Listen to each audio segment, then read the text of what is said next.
Alexander. McCollum staying with him. Spins, gets inside. Left-handed off the glass. Oh, what a sweet move. Giddy, tough spot. Backdoor. What a pass. What a play. And J-Dub picks the pocket of Trae Young. He'll take it himself. This is Ugart. You're listening to the Uncontested.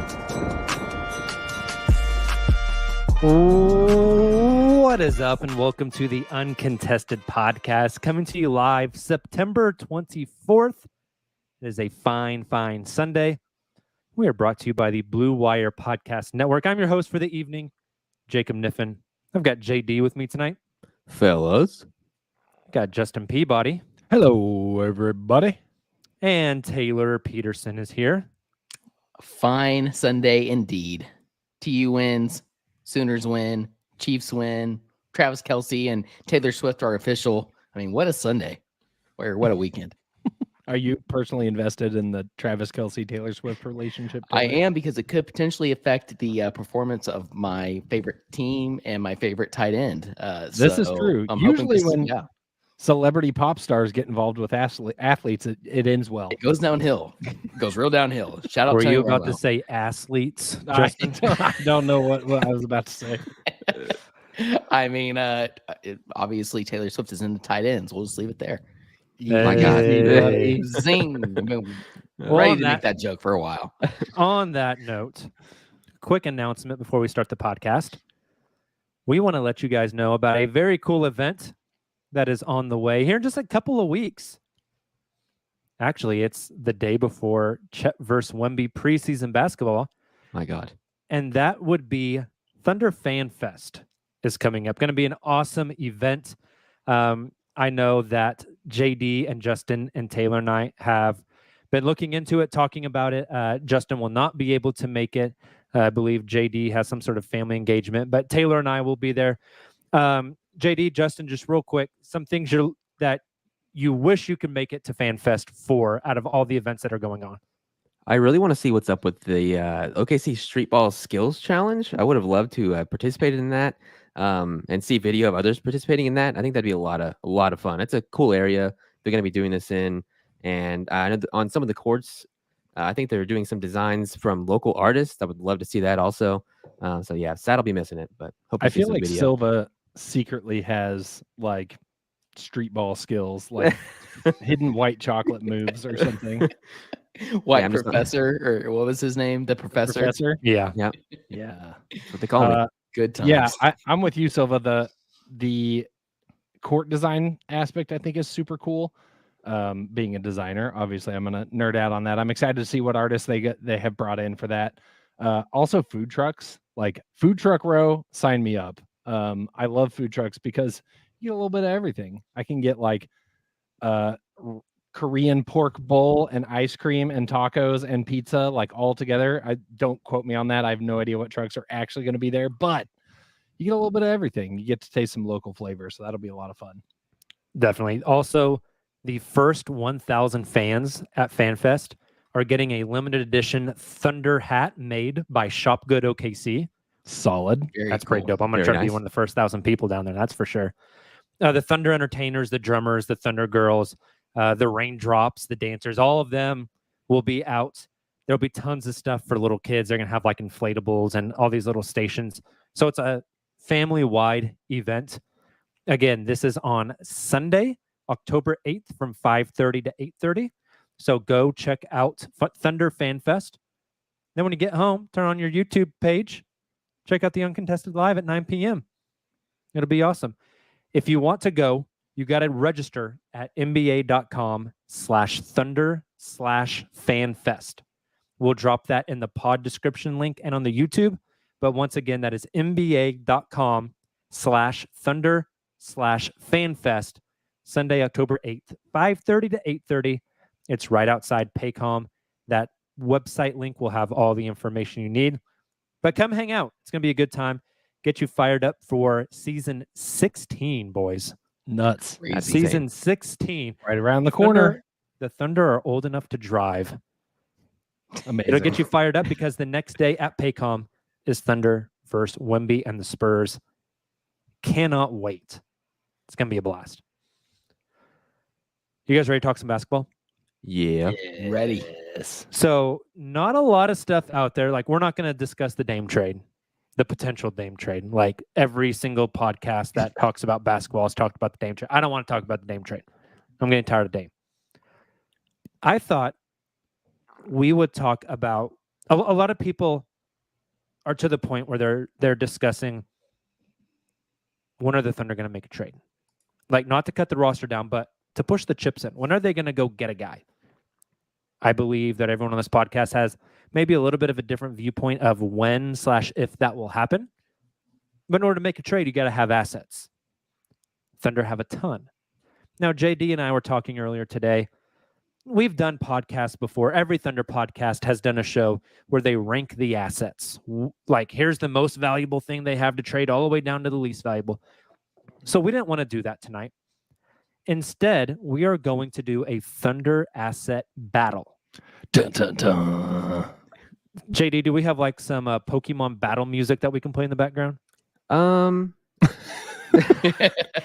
No. put them on the Him on the spot. spot. We Yeah. can keep Very reusing- specific We sound. can keep reusing the old the mystery sounder that sounds like we're being abducted by aliens. You know, things of that You just nature. click it every 5 seconds. Yeah. Just keep it on. Yeah, let's not do that. No. The way this works is super simple. I am going to give you guys this versus that. You tell me which of those two players, assets, whatever it is, has more value in the NBA if the Thunder were to make a trade with those two assets between now and the trade deadline. Okay, so we're not talking 3 years down the road. We're talking if they were to trade this or that right now, what would fetch you more on the NBA's open market? Make sense? Makes sense. Makes sense. Easy enough. I'm sure All right, we'll overcomplicate it. Taylor's here, 100%. I'm going to give you guys the That first is what one. I'm here for. You can debate amongst yourselves, argue pros and cons. I'm not going to go to each person individually. First one, which asset has more value? Cason Wallace or Ousmane Dieng? Coming out the gate with a heater. That's what we do on the Uncontested. That's what baby. we do. This is an interesting question just because of the sample sizes, right? Like rookies, you can sell all the Hopium. Like maybe there's a team that's super high on Cason and like really wanted them in the draft, right? Like had them high on their big board, really thought Cason was their dude and didn't get him, right? That can be very enticing. We haven't seen this guy play a second of NBA basketball. So we don't know what he actually looks like. There's a lot of indicators that point to him being a solid NBA player, but we don't know. We do know that Ous has shown a little bit. It's just a little bit, but he's shown it. And I think that to me makes him a slightly higher value trade asset. But it's pretty close to a push for me. But I would say Ous, because he's played NBA minutes, because we've seen him in Summer League, we've seen him against NBA professional competition, and he's so freaking young that like that makes him pretty enticing if I were scoping the trade market. Silva, you go. Yeah. So I've been thinking about this one for quite a while since we put together the outline, and I've flipped. Quite a while has some context. 10 Some of it minutes like it's been ago. weeks. It's been weeks. It's like an hour and a half. It's been weeks. I've been thinking about this since the been- season ended. It's been Kinda. maximum 2 hours. Ultimately, I think I'm going to fall in line with Justin. I do think on paper, you could see that Cason is supposed to come in and be plug and play. He should be better right now, impact-wise, than Ousmane. Like, you could make that argument for sure. But projecting upside and as a prospect, I do think Ousmane has a higher ceiling, and we've seen bits of that ceiling. So, yeah, he's super exciting. He's been more... if you compare him to a guy like Poku, I think Ousmane has shown less chaos. The things we want from Ousmane are like tenacity and things like that. And I believe that can be coached in. So Ousmane's going to be my pick here for trade value. So while I don't disagree with the choice that each of you made, I do disagree in the sense that it's close. This isn't close to me at all. When I originally saw this one here Okay. a couple hours ago, when Ooh. Silva and Jacob put the outline together, it's Ousmane Dieng by a mile. Wow. And the reason is, and again, Ooh. full disclaimer, I am not low on Cason Wallace. I like Cason a lot. I think he'll be a solid player for this team. But if for me, and maybe I'm a little too biased and a little too Thunder lensed, Maybe. given the past couple of Don't seasons, say. right, during the rebuild. Thunder But I Bill. would 10 times out of 10 rather go for a 6'10", 7-foot wingspan player who can do a little bit of everything. He grew up a point guard, or a lead guard, I should say. Grows into this long, lengthy body. Shows a ton of versatility. We've seen him improve defensively. The big thing that needs to come around, he obviously has great court vision. The biggest thing that needs to come around is, well, one, strength, but also being able to shoot from outside. Regardless, I have a lot of high hopes for Ousmane. And I think that archetype of player not only fits so well in this modern NBA, but also like there's just so much more potential rather than a high floor kind of player like Cason Wallace, who again, I think will fit in great with this team moving forward. But like Ous just has so much more upside. A player, the archetype of Ous has so much more upside. So because of that, 11 times out of 10, I'm going with the Ousmane Dieng type player rather than the Cason Wallace. Justin, Yeah. you mentioned the age. Mm-hmm. What's the age difference between these two guys? I was told there would be no math. Take a guess. Man, Cason is he 20? And Oos is 19? Flip flop that. Really? What? Really? Cason is I 6 didn't know months that. younger than Oos. No way. Ousmane Ous is Dieng, 20? for Basketball Reference, May 21, 2023. Cason Wallace, November 7, 2023. 6 months. Wow. Interesting. The Wait, heck? 2023. 2003. Sorry.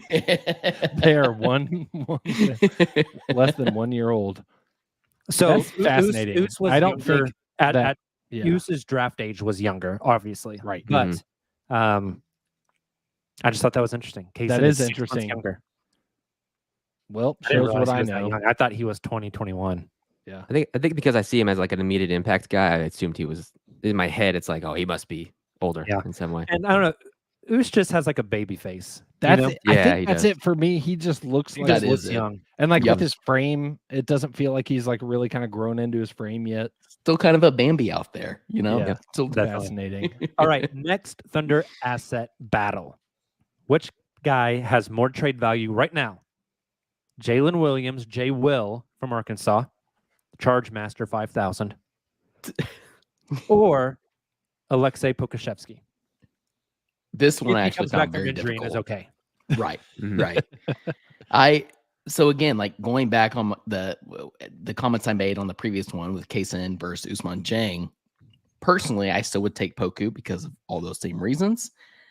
That being said, to Justin's point, when he mentioned like there's no real sample size when you have these rookies who come in with Poku, not a lot of sample size there either. Not as much sample size, I don't think. Maybe a little more negative sample size because he came in so raw when he's been injured compared to a J. Will who came in smaller sample size but performed really well. Like just shows that he can be a solid backup big in the league. So like I think if you given all that into consideration, if those two are if Sam Presti puts each of those players on the trade block, I almost wonder if J. Will maybe would have more value currently. Interesting. I think it's Poku. I think teams, when they're looking at the trade market, like J. Will has done some nice stuff, but is it enough to like be like, yes, that's the guy I need on my team? With the age, with where they're at in their contracts, like give me a swing. Poku's shown me enough to be a swing. Like I want to bet on potential. Give me the Poku potential. Whether or not it plays out, like fine, depends on what you pay for him, I guess. But J. Will just doesn't feel like he's moving the needle for any teams. I think I'm gonna have to go with you. This one was close for me also, but because we're discussing like trade assets, I think you do have to take the swing on Poku and see where that ceiling actually is. So some people in the chat are bringing up a good point. Poku due for a new contract at the end of this year. That Does that play a definitely role in affects this at the all? value. Yeah. Yeah. Totally. I Depending think on how J. much Will on you rookie have to pay for contract. it. Yep. Yep. Although J. Will is on a second round rookie contract, so it is up a little bit earlier. I think he's got 2 more years instead of 3. Yep. Yep. So it's interesting. Cheap. Okay. I like it. Next one. I know which direction Silva's going here. I think Silva has to start us off. Then. Silva does have to start us off here. Which asset would get more value on the open market right now? Kenrich Williams or Vasilije Micic? I'm going to go with Kenrich Williams on this one. I think it's very valuable to have wings that can play good defense, shoot threes, make passes off the dribble. Kenny offers all those things and is very valuable to this Thunder team in particular. And also, we talk about every single year how many playoff teams could use Kenrich Williams right now. A lot of them, and there's a reason for that. And that's why I'm going with him. Micic is just an unknown. I think that's fair with Kenrich. Like, we hear it all the time, right? They've acknowledged that like offers are coming in, calls are coming in for Kenny Hustle, and that's not nothing. Similar to what I said about Jay Will, it's like Kenrich, I think, could actually like move the needle a little bit for those teams that are kind of looking for that like last piece as they make a playoff push. But I'm going Micic. Rookie deal with what he's done in Europe. Like, again, this is like based off today. In 3 months, he could look like a total flop, and that changes the total conversation. But like, give me the Hopium, give me the swing. I think Micic coming into the NBA, like, who knows what that could be? That could be a gold mine for somebody if they landed the asset of Vasilije Micic. I like that, but I am going with Kenrich and with Silva for some of the reasons you mentioned, Justin. Just the fact that we heard rumors last trade deadline that Kenrich could have fetched an actual first-round pick. Like, there's first-round pick offers. Again, not super high first-round picks, or probably highly protected. Regardless, that's pretty valuable. In regards to Micic, who I think if he could have fetched a first-round pick, I'm not sure he would be on this roster this season, and probably would have been his rights would have been traded last season. So for that reason alone, just due to this exercise, I'm going with Kenrich. But I agree, this is a really fun one to visit again this time next year. I like it. That's good stuff. Next one. Which of these two has more value on the open market right now? Which is interesting considering one of them was on the open market 12 months ago. Aaron Wiggins versus Isaiah Joe. Another tough one. It's really tough. It's like we chose these pairings for a reason or something. Yeah, you all are fairly decent at this. You guys are still surprised by the content I come up with. And Jacob was a teacher for even longer than that. Shout out to JD for helping me with the content tonight. Hey, well done, fellas. Well done. I'm going to go ahead. I'll kick us off here. I'm going to say Isaiah Joe. Ooh, I understand Isaiah Joe, who got cut last year from the 76ers. Correct. And the reason is, again, this isn't my opinion. This is who I think has the most value based currently for this exercise. This is quite literally your opinion. It's okay. This is my preference. Okay. There it is. That's the right term. it's not from the heart, it's from the mind. Got it. Understood. Yes, thank you. That's a sounder. Thank you so much. Yeah, we do need that sounder badly for every segment of mine. I'm going to go ahead and say Isaiah Joe. I understand that Wiggins can do a little more and is that like 3-and-D versatile wing that every team looks for, but teams want shooting in the NBA. And every time you listen to a national podcast, it almost makes me roll my eyes because I don't necessarily see Isaiah Joe having a bigger role for this team this year. But every time you listen to Zach Lowe or an athletic podcast, it's like, and they also have Isaiah Joe coming off the bench because he put up some big numbers and did some big scoring games off the bench last season. So I think Isaiah Joe probably has the highest trade value, but I'm curious your all's thoughts as well. Silva, you want to go? Yeah. Nobody wants to go. I'm also gonna have to choose between my heart and mind here. I would also have to pick Isaiah Joe. I think he does. This is kind of a sell high situation, and he offers a premium in the NBA. And what did he shoot for most of the season? 43%, some insane number like that. I think every team in the NBA could use a guy like that on their team. And Wiggins is more of a jack of all trades, Kenrich Williams light type of player. I don't think Wiggins' value on the market matches what Wiggins' value maybe to the Thunder is. Yeah. And that's even to say, like, I don't know how high his value is on the Thunder transparently, but like the national scope of the NBA, like they just haven't seen Wiggins in the way that Oklahoma City has. Plus, you can't pass up shooters. Silva, you took the words out of my mouth of like, this is a sell high situation. Like, if they wanted to move Joe, this is the time to do it. Because, like, can he do that again for another season? I don't know. If he can, then his trade value soars. but it would not surprise me if that number comes down this next season. But I think right now teams will always take shooters. Real quick before we move on, Isaiah Joe, Aaron Wiggins. What's the difference in games played last season? Oh, that's tough. Wiggins played quite a bit because I saw this fairly recently. Which of the two played more games? I kind of want to say Isaiah Joe. Isaiah Joe is correct. Do you know how many more games he played than Wiggins? Like say 6, 12, 10. Split 3. the difference. 3. 73 Okay. to 70. Ooh. Minutes per Wow. game. Do math again. Minutes per game. Joe 19.1, Wiggins 18.5. Yeah. 3-point percentage. Joe 40.9, Wiggins 39.3. Interesting. Less attempts though. I was going to say how many Attempts. attempts. Much less attempts. Yep. Still, that's a valuable Joe player. shot 5.4 a game. Wiggins shot 1.7. Yeah. Okay. The rebound numbers are close. The assist numbers are close. Wiggins was much better from the field, 44% compared to 51%. But that's just because Aaron is kind of like really good at finishing at the basket. Yep. He is really good cutter. Yeah. Pretty interesting stuff. Next one. That is interesting. Which asset has more trade value on the open market right now?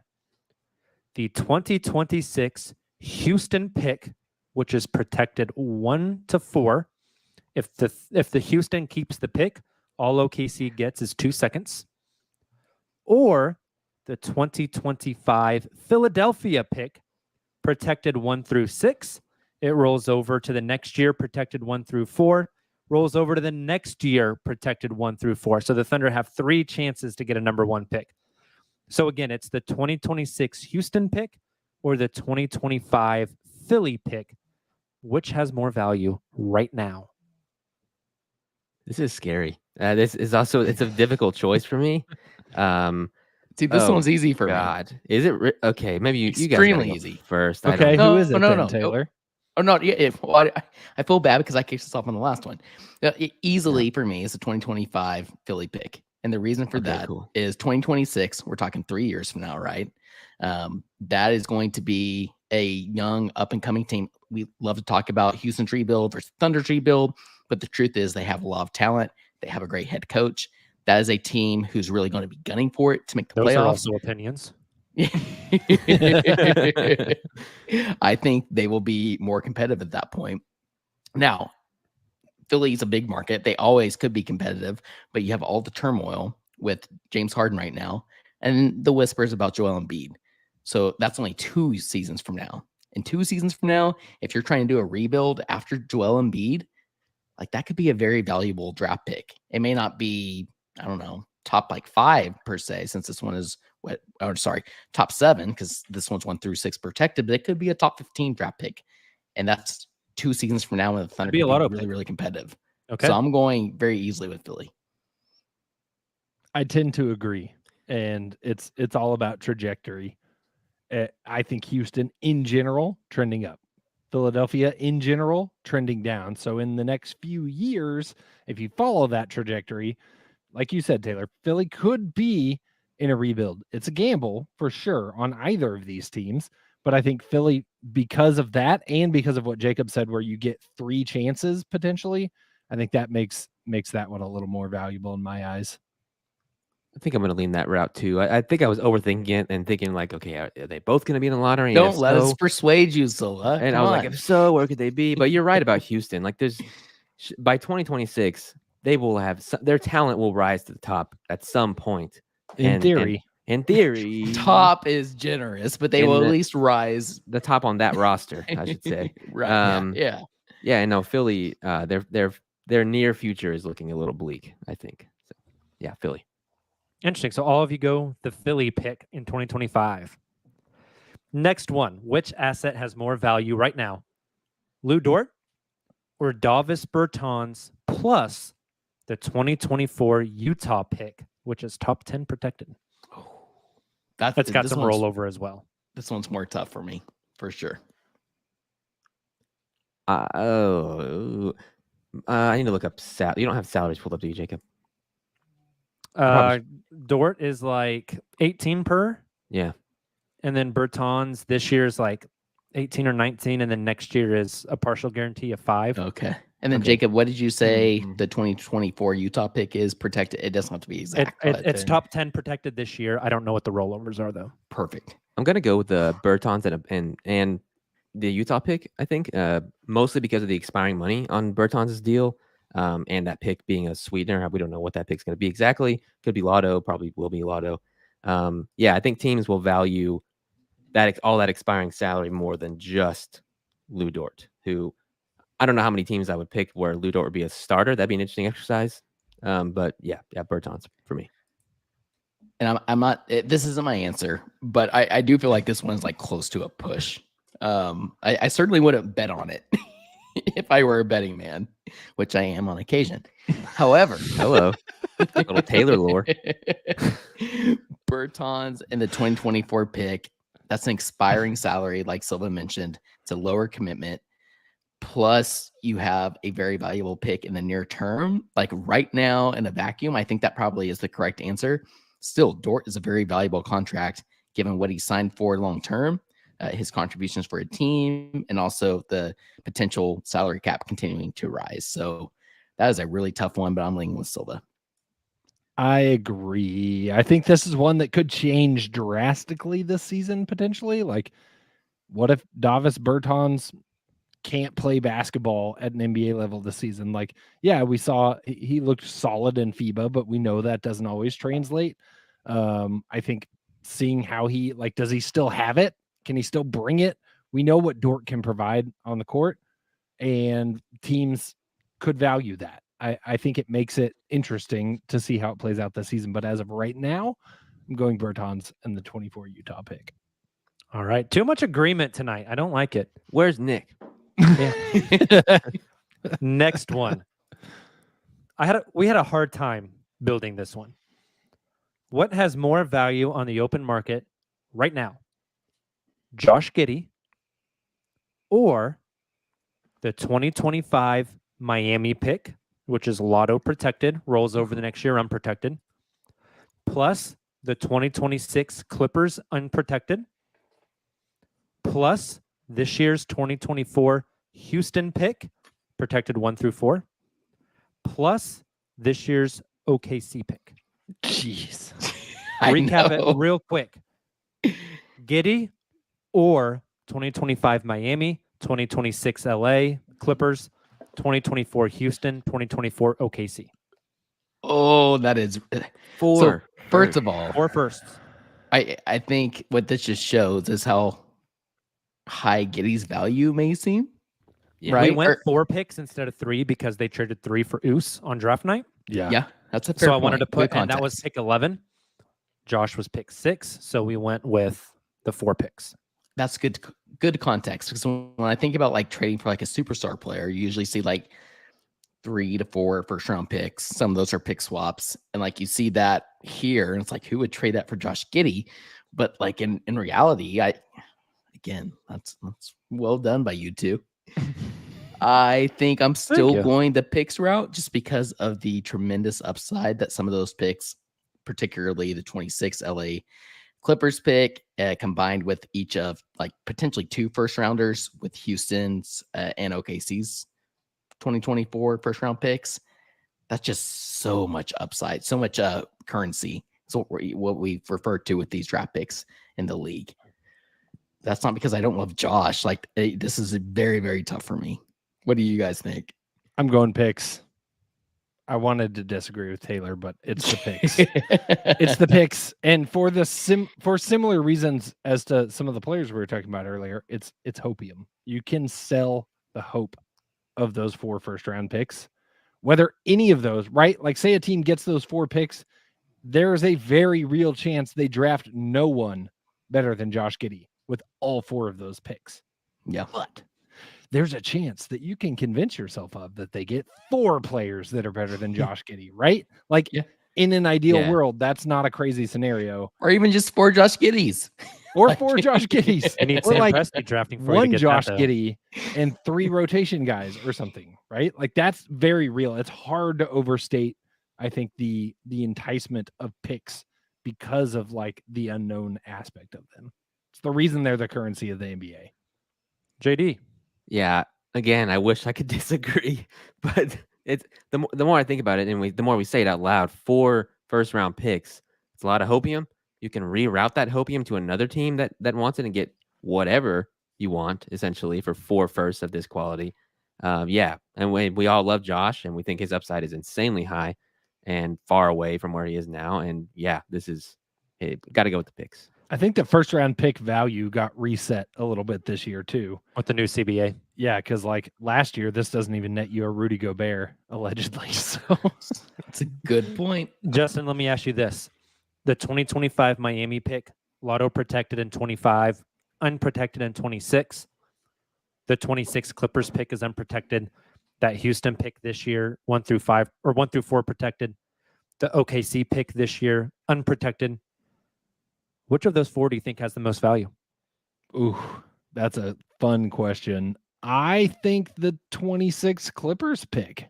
Like Miami seems to avoid ever bottoming out for the most part. Heat culture, baby.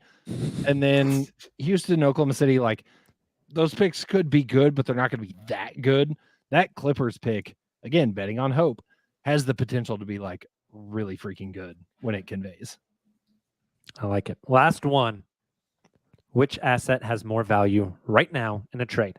Trey Mann or Oladipo and 2 second-round picks? I'm not getting specific on the second-round picks. I'm not digging through all the oh, come on. second-rounders. 2-hour podcast. Let's do it. Nobody wants to go. I feel like I've gone first, like on all of these. I feel bad. I can go, and I would probably go with Oladipo in the seconds. As much I that still could be a do. Great band name. Oladipo in the seconds. Oladipo in the seconds. Could be yes. He likes to sing. Right. There it exactly. is. Could be his band. Yeah, I like the seconds are increasing in value across the NBA, especially as the new CBA comes into play, and that's just another form currency. So yeah, you get Oladipo's expiring, and future assets. Yeah, that's what I would go with. Give me Trey Mann just to spice things up. Give me Trey Mann. I think he's shown on film against NBA competition like where his ceiling's at. Have we seen it consistently? Not so much. But let's sell that to teams, right? Did you see what he did in the Garden? Let's go get it. Like bring that to your team, that microwave scoring ability that he has. He just needs a little work to, refine his game, but get him in your building, get him in your system, and he could be a great role player. That was convincing, Justin. He just needs reps. It was. He just needs reps, Friend of all of ours, personal friend of all of ours, as well as friend of the podcast, Matt Clarkson, who gave me a code to Blue Sky earlier today. Shout out. Matt, wow. Because I had some technical difficulties with X.com, formerly known as Twitter. He also says, Trey, no one thinks Depot is coming back. And that's a fair point. However, I'm not thinking about Depot's potential impact on the floor. I'm thinking more so along the lines of the salary. And again, this exercise is in a vacuum, like currently, right? We aren't talking about long term. And so because of that, I'm also going with Silva and going with the Depot puts the 2 seconds, because that is an asset. The salary matching of Depot's contract plus 2 additional seconds, that can get you a legitimate player rotation piece who can play for this team. So I'm going to go ahead and side with Silva here. Thanks, Taylor. Got you, Silva. I like it. On everything except the rattlesnake corn dog. I couldn't go there. Yeah, that was an interesting thing. I didn't realize when you sent that picture that it was like an Me actual too. rattlesnake. Oh, it was. Yeah, I thought it was like rattlesnake sauce or whatever. That's what I thought. Like, top. ooh, yes. spicy ranch or something. It's And then I rattlesnake got there meat? today. Yeah. Oh, 100%. I got to the. I literally was going to go and get it for that same reason, because I thought it was just a corn dog with spicy sauce. I get there and I actually seen the menu and talked to the guy. I'm like, oh my god, Silva is a madman. So I sent that picture and I ate what is essentially rattlesnake sausage. It was, That's it wasn't. I thought 0 I'd of just, 10. I thought I'd eaten just the whole snake or something underneath the corn dog, but no, it was more like rattlesnake sausage. Silva's slurping that snake down. Got that snake flavor, in him. Like the flavor was great. The consistency, not good. of the They rattlesnake. also corn had dog. gator. No. They had alligator corn dogs. They had I'd like eat gator snake before I ate nachos. rattlesnake. Oh, I've had Yeah. fried gator. It's great. Yeah. This is like gator sausage, and I couldn't get there. Anyway, sorry And now for you all know. the major aside. Now you all know. Silva, when are we getting the Poku picture? You know, soon. I'm working on coordinating it with my friends. We were. Well, it's more of like a, can I align everyone's schedule and how far do we want to go with it? You know what I mean? All far the as you way is can. the correct answer. That's the thing. I would like- like to make it publicly known on the podcast that Justin still owes me a 1K run. Okay, listen. It was 101 degrees today. No, I get it. Wait till I'm it's cool. waiting for the weather to remember that it's fall. I also don't think I own any of the items you requested that I wear. There's a Goodwill somewhere in Texas, Justin. Justin's is not true. much of a cowboy.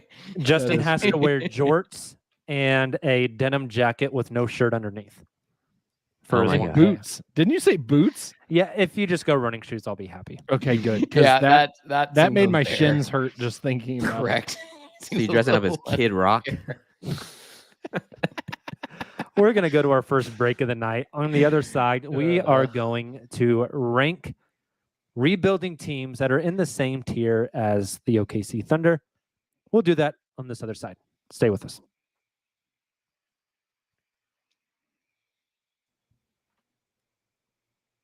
And we are back. Gentlemen, I've thought as an extra for tonight, we could look at teams that are maybe not rebuilding. Some of them are rebuilding, but trying to work their way back up the standings. And I didn't want to rank them, just like I didn't want to rank the trade assets. So instead, we are going to go through a handful of teams. I think, Silva, we have 7, 8 teams. Something like that. We have like 7 or 8 teams. And whenever we are done discussing the team, we'll discuss each team for 5-ish minutes, maybe less. We're going to grade them on a Hopium to Copium scale. I love this. It is a 4-point scale. It is. Silva, do you mind explaining the scale for the folks, please? Of course. At the top of it, in our very hopeful tier, we have what we like to call our Kansas City Chiefs tier, which is, you know exactly what to expect every season, and it is greatness. Tayler. You know, you can We're doing this expect before greatness. Tayler. We're on Hopium. Yes. Touchdowns, Super Bowl rings, and Taylor Swift. Taylor Swift, exactly. Our next tier, for our friend Nick, we have our cautiously optimistic tier, and that's the Dallas Cowboys. So it's our Dallas Cowboys tier. Every season they come in. Now, quick know. disclaimer: they put these Jacob and Silva put these together before today's game. That's the issue. That's the issue at hand. Sorry about that, Nick. We have our not hopeful tier. That's the Minnesota Vikings. Every year is pain. I have nothing This to is look Silva's forward team. Sorry, I have- Silva. to. I have nothing to look forward to unless we keep losing. But there is one tier below this. We are just at the bottom of Copium. Not much to look forward to at all. Just kind of screwed. And that is our Chelsea Football Club tier.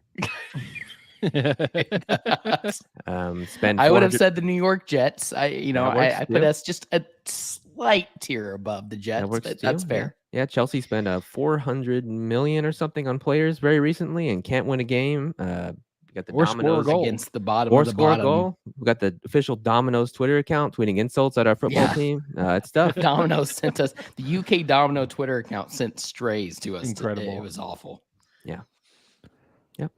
Sean says, what tier can I have as a Denver Broncos fan? Didn't they get 70 piece today? Yes, they did get 70 pieces today. Yeah, Sean, That's the there- tier below the Chelsea. That's It is. TEAR tier. That's tanking for Caleb Williams tier. All right, you guys understand the scale? See. Very fun. All right, so we're going to talk about a team, and then you're going to put them in a tier. First team, the Detroit Pistons. First thing we Motor got to talk City. about is Cade and the health of Cade. How you guys feeling about it? I'm a little Seems nervous. like he's good to go. Like, do we think he plays a full season this year? I don't know. He's young enough that it doesn't worry me yet. Right? Are, Like are if you it- still as high on Cade as you were back during that draft? totally. There's no reason not to be.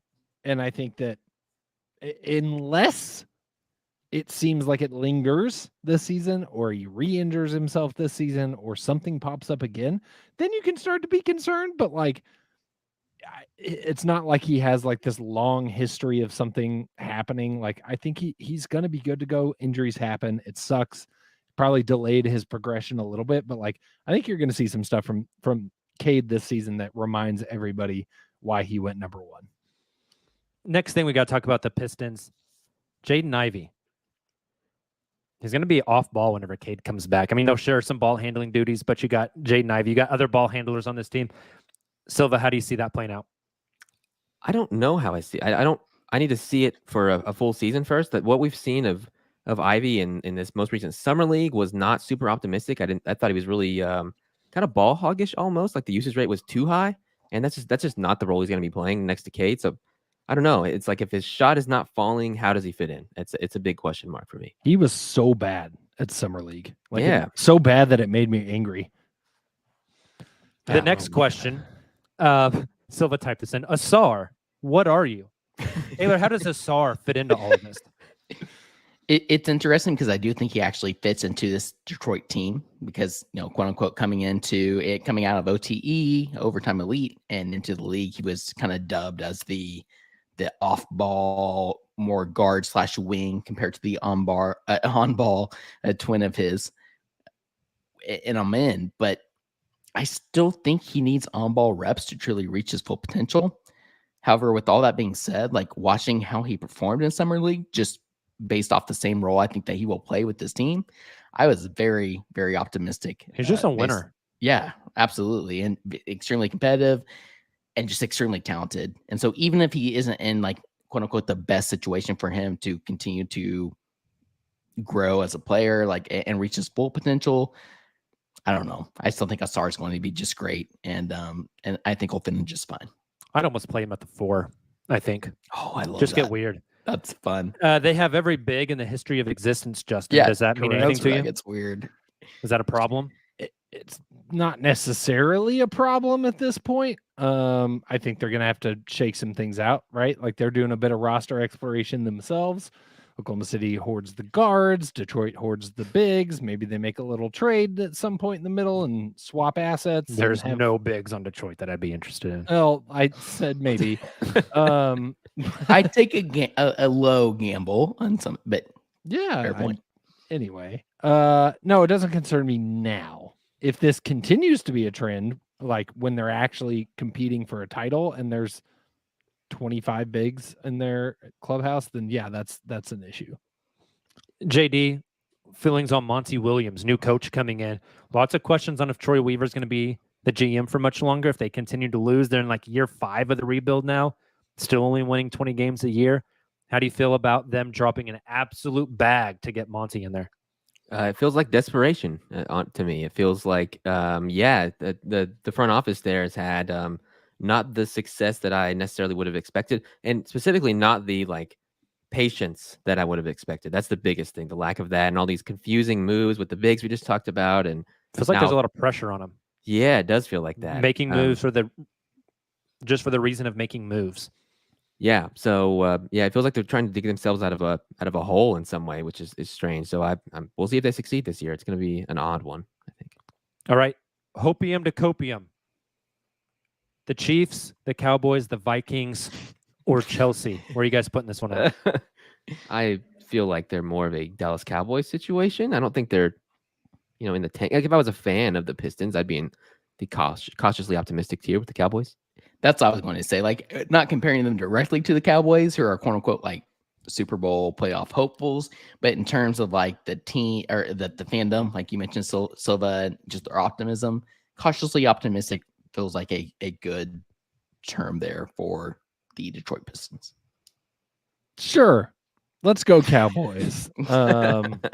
My Plano native is a little, rightfully so, a little skeptical. I'm still trying to reconcile cautiously optimistic and the Dallas Cowboys together. Right. No, yeah. I think the descriptors that both Silva and Tayler put forth, I think those are accurate, right? There's some upside to look forward to in the future. They're not doom and gloom like some of the bottom tiers. Like they have some stuff some stuff cooking. So it's a wait and see situation to see what it actually turns into. I love it. All right, these next ones we're going to try to go a little bit faster on, just because if we keep this pace, we're going to give the folks a 2.5-hour podcast. And speaking of pace, what's wrong with that? Speaking of pace, we got transition. the Indiana Pacers next.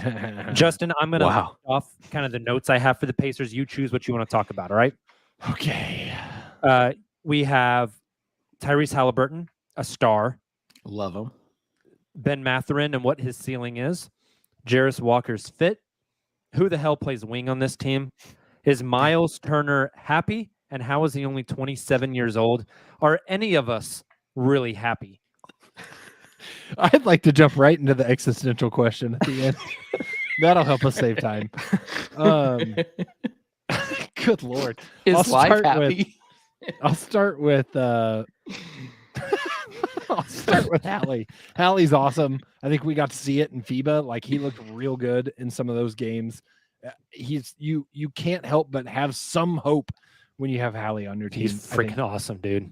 Do they have the right pieces around him is a good question. And I think some of the things you hit on definitely come into play. But like with Hallie at the forefront, like, you're going to win quite a few games. I love it. Silva, you get to take the next one. Halliburton's down, but we got Mathurin, Jarris Walker, who plays the wing, and Miles Turner to talk about. I kind of want to go Miles Turner because I think this is the first season he could truly be happy in Indiana, not just in life in general. I think the team around him fits his skill set really well. You got Jarris next to him, I assume, or maybe an Obi Toppin. Forgot he got traded there. You have Halliburton, Mathurin. I know. Yeah, no, I think he's in a great setting, and they could like win more games than people expect. I think Miles Turner, you will be happy this year. Tayler, what do you want to talk about? Miles Turner and Halliburton are off the board, but you can go Mathurin, Jarris Walker, or who the hell plays the wing? Yeah, I would personally choose Jarris Walker, but I think I have to go Mathurin. Somebody, I can't remember which listener it was that called me out on this earlier in the offseason, but I said that Mathurin was going to be the best wing, and I emphasized wing because I thought he was going to be more of a wing than a guard in the league coming out of the draft, and I was very wrong. He obviously is more Sleeping of an on J-Dub. on ball, 100%, 100%. He's obviously more of an on ball guard, kind of combo guard. However, I think he still has a very high ceiling, and I'm just very interested in how they're able to play him and Halliburton alongside one another, because I think that is a very big, you mentioned ceiling here, Jacob and Silva. I think that's very big in unlocking the Pacers' ultimate ceiling. So Mathurin probably comes off the bench again as a sixth man, but I think in order for them to be the best Pacers they can be this season, he's probably closing games in the starting lineup with Halliburton. I like it. So on our Hopium to Copium scale, where do the Pacers land? I kind of think I'd be in the Kansas City Chiefs region. Like, just Ooh, take a huge swing, and like, it's kind of, I don't want to say a gravy season, but I don't expect that their fans. I don't think there's fans are expecting disappointment. They're free reign. Let's just see what this young team can do. Kind of a situation with them. I disagree, but so as Sean mentions in the comments, you get Bruce Brown coming in. Like they paid some big money for him, and oh gosh, I'm going blank on the player they brought in from either the Sixers, Nang. They get Niang, a gorgeous Niang, and they got the dude from Miami. Yeah, Shooter. Max Strus. Max Strus. There it is. That's the one The I was Strus actually on the thinking of, loose. but both of them. For that reason, I think this team is really pushing for the playoffs. So because of that, if they don't truly make the playoffs, or if they just make the plan, or if they lose in the first round, we'll be a little upset. I'm going more so cautiously optimistic Dallas Cowboys. Everything you just described is the Dallas Cowboys. Making the playoffs, losing in the first round. That is Trading for players. Hope Nick does dead on. So I'm with you, Taylor. Dallas Cowboys. I think this next team we can go pretty quickly on. I think I already know everyone's answer. The Charlotte Hornets. JD, Gross. I'm going to tell you our talking points. You get to choose what you want to talk about. LaMelo and how long till a trade request comes. The culture of the teams, like Miles Bridges, Kai Jones, Book Knight, Brandon Miller, the young talent, which would really be Brandon Miller and LaMelo's in like year 5 now. He's not really young. Nick Smith Jr., but still. Yeah. So what do you want to talk about, Silva? this is probably going to shed some light on where I feel like they land on our scale, but I think I'd be most interested in talking about, like, I guess LaMelo and when maybe what his future is there, and if they can flip him for us at some point or something like that, and like when is new ownership actually coming in? That's a big thing, and maybe they can change some of this, because the only other point we have here is kind of culture and the team and the guys that are involved in creating the culture there, and now that's a little rough to say the least. So yeah, that's kind of where I land on them. Not feeling great. Taylor? Don't love Brandon Miller for this team. I love Brandon Miller as a prospect still. I just think it's a very bad situation for him to develop in. And as you all listed out, Miles Bridges, Kai Jones, Book Knight, like pretty bad situation for them as well. And so the thing I was going to mention, something that Scylla kind of mentioned there as well, is just the new ownership. I think that is very important to monitor. And does that create a more positive culture? We talked so much about that with this Thunder team moving forward for the Hornets this season. That's kind of the thing I'm monitoring and wanting to mention. Justin, you got the culture question then. Can new ownership take care of the culture that bringing back a guy like Miles Bridges, having apparently Book Knight waking up in his car with a gun in his hand, Kai Jones being maybe the weirdest dude on the internet? Like, might be on drugs, like legitimately. Is that culture salvageable? Not as currently constituted. And I worry that new ownership probably needs to like act sooner rather than later if they actually want to change the culture. There's a number of guys on that team, many that you just mentioned, that I don't think you can have around if you want to have a winning culture. I mean, at this point, like, go get Kevin Porter Jr. if that's what you're after. He'd fit right in. No, I'm not gonna go there. You thought about it. You thought about it. He and Miles Bridges anyway have the same style of charges. Yep. Yeah. So it's awful. Bad. Maybe that leads to chemistry Really on the court. Yeah. Stop. We're all going Chelsea really here. Yeah. Yeah. It hurts Very that much you so. that you yeah. Next one. I believe Taylor gets to kick us off here. Taylor, the Orlando Magic. Here are your talking points. You get to choose one. Upside of the bigs/wings, specifically Franz and Paulo Banchero. How does everything fit together? Do they have a point guard?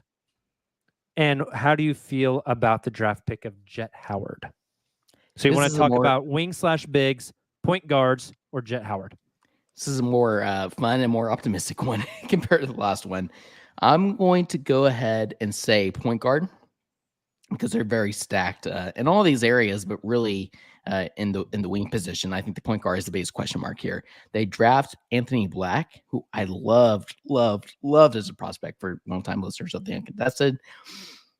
But like, I almost wonder if you needed more of he's a great playmaker, but he's also kind of a Josh Giddey archetype. And I wonder if you needed more of a combo guard who could score as well. So that's something to kind of keep an eye on. Again, Suggs is somebody who I was pretty big on here a couple drafts ago, but has struggled. Fultz has really emerged. Cole Anthony's already been in trade rumors already at this point of the offseason. So for all those reasons, I think the guard position there for the Magic is a big question mark. Like, how do they address that moving forward? Do they, quote unquote, push the button a little sooner, heading into the trade deadline, or are they a little more patient with it, as I think they should be over the next couple of seasons? I like it. Justin, which one do you want to take? The similar thoughts, Taylor. I'll address the fit. I think overall, similar place to the Thunder. Like, I don't know that we're quite to the point of addressing fit. Like, I think they're still in roster exploration phase to an extent. Like, just bring interesting guys in and see what you have. And the more you get through your system, the better, and sort out fit over the next few years. I don't think the team they have now has to necessarily be like the perfectly constructed team. It's just like finding cool guys that can fit in your rotation, that bring interesting things to the table. Very similar to what the Thunder have been doing. JD, you want to talk about the wings for a second? /bigs? Yeah, there's a ton of excitement for them there, and there's also a lot of it's a little crowded, I would say. You have Wendell Carter, who's like an awesome, big, kind of an Al Horford type. You have Paolo, obviously, Franz, bunch of just giant dudes. Fortunately, I mean, we'll see if I think Paolo's shot developing will really help things out there. Franz, I don't know where his ceiling is. He's like awesome. Yeah, that's where most of the excitement is for this team, and the most of like what their fans can rally behind and know for sure will be good. Yeah, it's looking good. Hopium to Copium. Where are we ranking them? I feel pretty dang hopeful about this one. Yeah. Maybe even. I was kind of thinking another Dallas Cowboys, cautiously optimistic, because they're not like a full-on playoff contender who are super confident, but a lot of optimism for this team. I'm with you. Agreed. I put them right on the edge of Cowboys versus Chiefs. Yeah, I think They that's kind of fair. got everything they need. They got assets to make moves moving forward. They own all their own picks. Good point. I mean, they're in business. I think they're going to be a good team. They're going to be fun for years to come, super fun. as long as they can keep it all together. Let's take a break. On the other side, we will go through some of these same types of teams, but in the Western Conference. We'll be right back.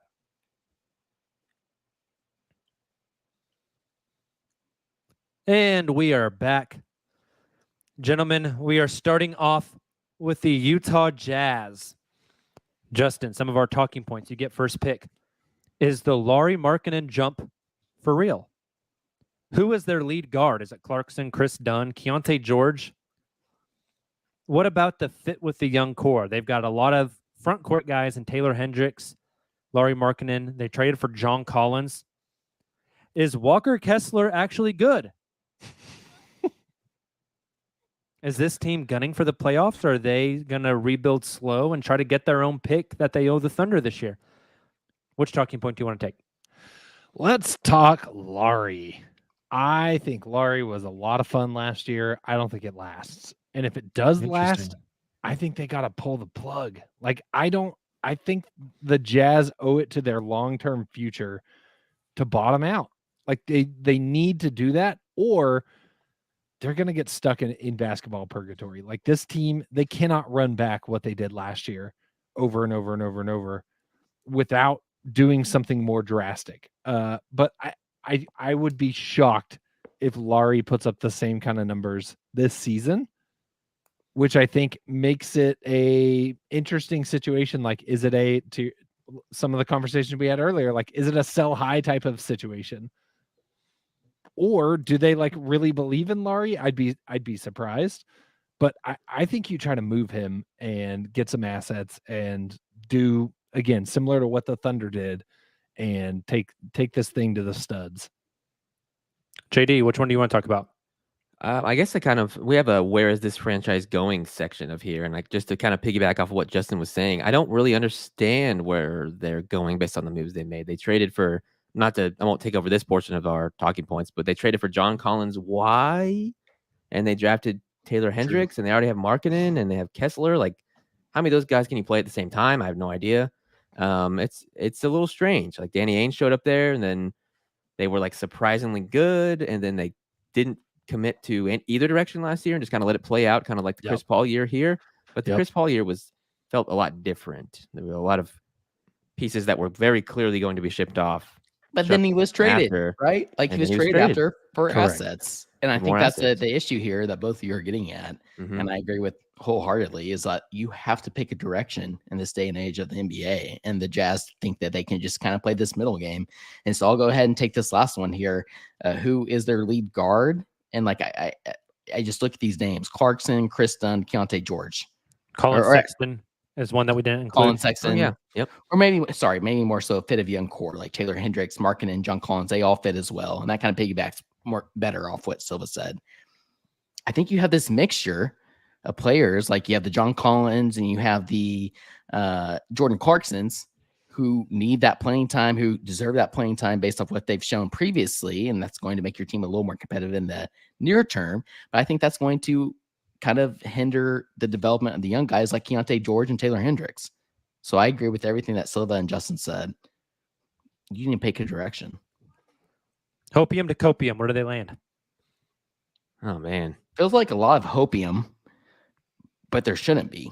And so that's why I'm struggling trying to like pick this one. So I can do this one because it makes the most sense. The Vikings, my biggest issue with them is they never, ever, ever pick a direction. They're always weirdly in the middle. They're a little below average, a little above average, and that feels exactly I love that like you where they got are Justin here. Jefferson and you have a quarterback that is a veteran quarterback, but they need to like get Not an a actual good- young, yeah. talented quarterback. Right, Yeah, it's I weird. love that. Let's go with that one. Agreed. I would say Vikings as well. Skull Jazz. Pain. School Jazz. The Houston Rockets. Gross. JD, you get to kick us off. Some talking points. Who starts? What about the culture? Bringing in Ime, got Dylan Brooks, KPJ still on the roster. The front office was very, very high on him, kind of doubled down. There was reports out that this new Rockets front office wanted Kevin Porter Jr.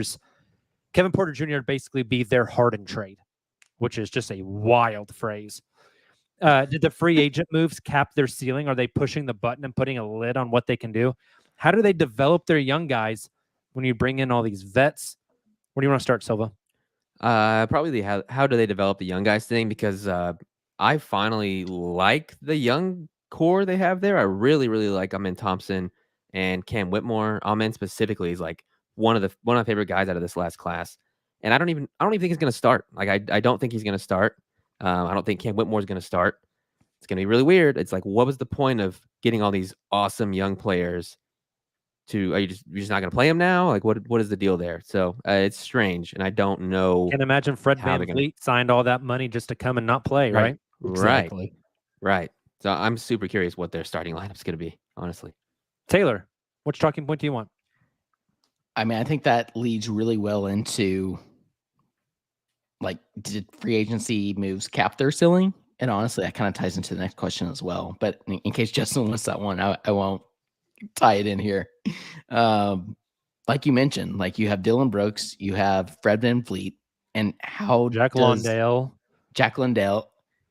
and like you still have young guys like the guys that you all mentioned, Thompson, Jalen Green, Prince Şengün, and Şengün will play, and Green will play with some of these guys. Jabari Smith Jr. will play with some of these guys, but there's still conflict there, right? And I think this front office thought that they could just bring these guys in, it would elevate these young guys and like bring them into playoff contention because they want that money. But that's not necessarily the case. So again, that's something I'm really keeping an eye on. I don't feel good about. Justin? I agree with everything you guys just said. I think the hardest part right now is how do you divide these minutes and feel good about it? And like kind of building off the who starts question, right? You have all this young talent that you obviously want to get minutes. And then you just dropped a Brinks truck for Fred VanVleet and Dylan Brooks. It's like they're going to have to get minutes. And I don't know if they're thinking about it.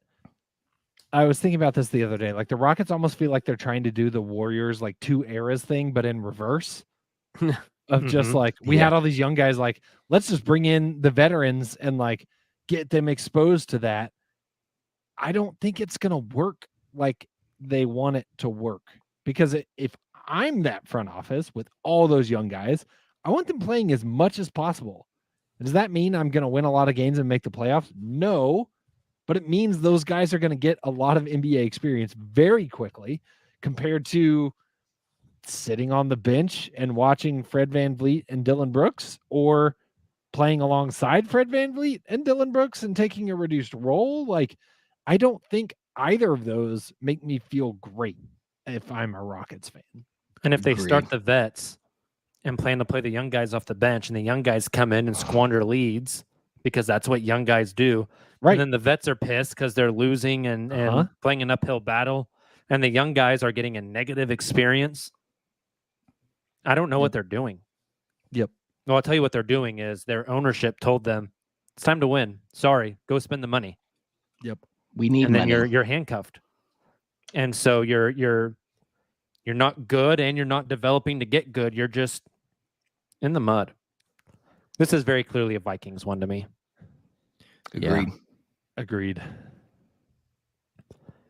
All right, our last, maybe second to last West team, San Antonio Spurs. Taylor, you get to kick us off here. How long for Wemby to come online? Who is their young core? Guys like Keldon Johnson, Devin Vassell, Wemby, Sohan. How slow will they take the rebuild? Is Wemby really just going to play the 4 full time? I think that's the word. He's playing the 4. He's not going to play 5, which is wild. But 100%. Wemby's the low hanging fruit. I think that second question kind of answers itself because I think you guys nailed that with the young core. Although I would love Devin Vassell and OKC if they could somehow. I think that is a player I'd be willing to spend some assets on. That's a quick aside. How slow will they take the rebuild? And honestly, I think it will be slow. And the reason I say that is because they had every opportunity with the cap space they had this offseason, for example, to use the huge national narrative driven particularly by none other than the Ringer's own Bill Simmons. Why did a team like San Antonio not, spend on Austin Reeves when you have Wembanyama? And the reason they didn't is because they want Wembanyama to get more on ball reps to continue to develop, kind of in contrast to the two teams we just talked about in the Rockets and the Jazz. And they're also going to hopefully add more high upside players in upcoming drafts because they aren't going to be as good because they're young, just like we've seen with the Thunder. We know all the all the connections there between the Spurs and the Thunder's front office. And I think because of that, they're going to take this slow.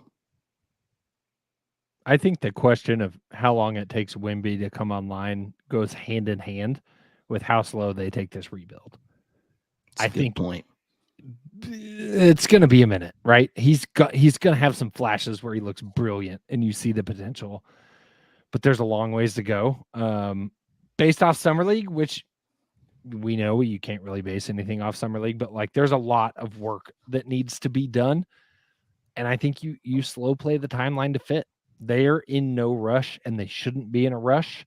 And they go as Wemby goes. So as he starts to develop, I think they can, again, continue to explore the rest of the roster, bring more guys in, find like what even are the right pieces around Wemby? Like, I don't think we know the answer to that. And I don't think you can know the answer to that until you kind of see what he can be in the NBA.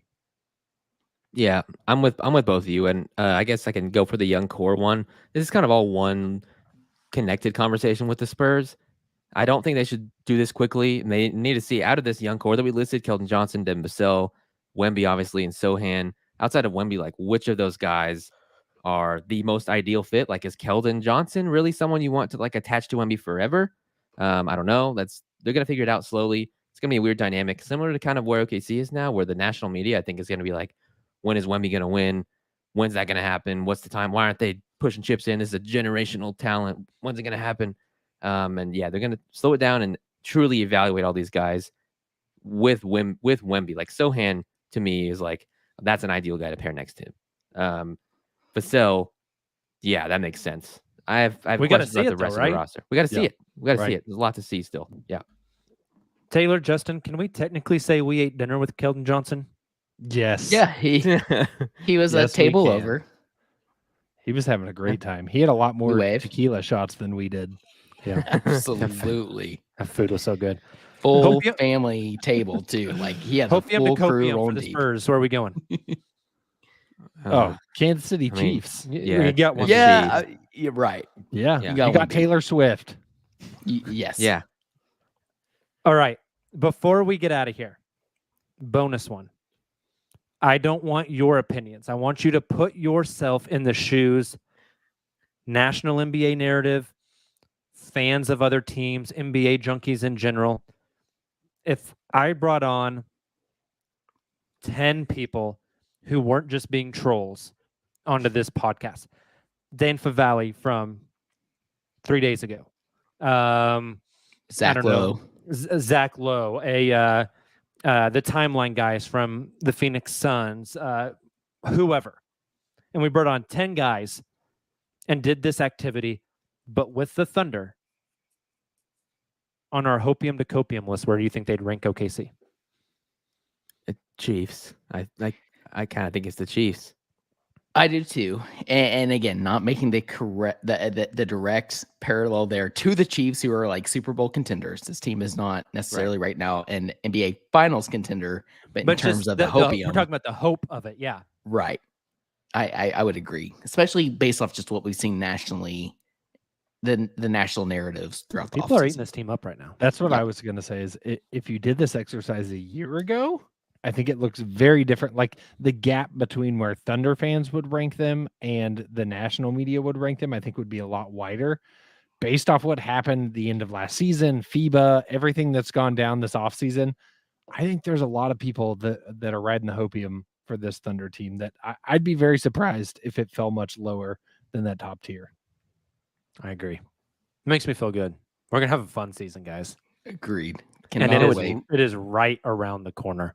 Hey, you know what wasn't that fun? Was hearing horrible situations in the NBA linked to some of my favorite sports teams. Shout out the Vikings. Unfortunate. Well, Sylvie, you can pump the outro music. We can start getting out of here. A week from tomorrow, October 2nd, we have Media Day. So there's going to be tons of content. Don't know yet if we're going to podcast next Sunday night as normal or next Monday night so we can talk about all the media stuff. That might make a little more sense. So stay tuned for that. We will be here this coming Wednesday, though. Do not forget Thunder Fan Fest, October 8th. It's going to be a blast. Go to NBA. I got to get the website again. NBA.com/Thunder/FanFest to reserve your spot. Get there. Be one of the first 1,000 people outside the Paycom Center to get your limited edition hat. Get some food, do the skill challenge, hang out, see the Thunder Entertainers. It's going to be a blast. Preseason right around the freaking corner. 2 weeks away. We're going to be talking basketball. It's going to be awesome. Can't wait. If you guys aren't already, make sure to subscribe to The Uncontested wherever you get your podcasts. Follow us on YouTube, Twitter, Facebook, Instagram, TikTok. We'll be here with you guys for the whole season. It's going to be a blast. Have a great beginning of your week. We will talk to you guys Wednesday. Until then, as always, Thunder up.